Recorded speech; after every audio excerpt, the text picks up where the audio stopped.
Bakit pa kailangan mamatay ni Kristo sa krus?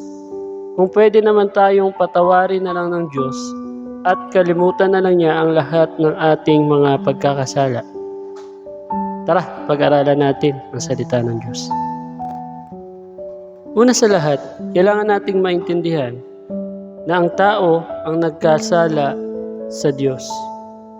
Pangalawa, ang Diyos ay makatarungan. Ibig sabihin, kung nagkasala ang tao sa Diyos, dapat maparusahan ang tao. Hindi papayag ang Diyos na basta-basta na lamang tayong patawarin nang walang nagbabayad ng ating mga kasalanan o walang mapaparusahan sa mga ginawa nating pagkakasala sa Diyos.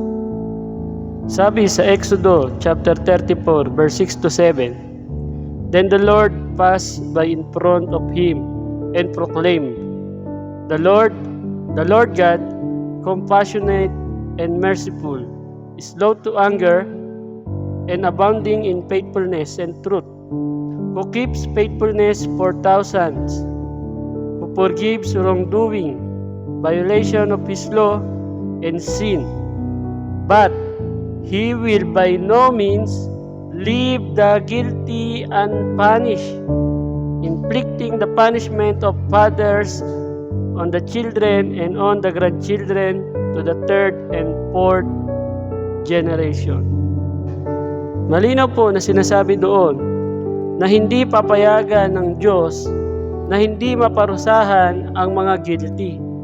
At tayong lahat ng tao ay guilty sa pagkakasala natin sa Diyos. Bakit? Kung naranasan mo nang magsinungaling, kasalanan yan. Kung naranasan mong magmura, kasalanan yan. Kung naranasan mong mangupit kahit piso, kasalanan po yan. Kung nakapag-isip ka ng hindi maganda sa iyong kapwa, kasalanan din po yan. At marami pang iba.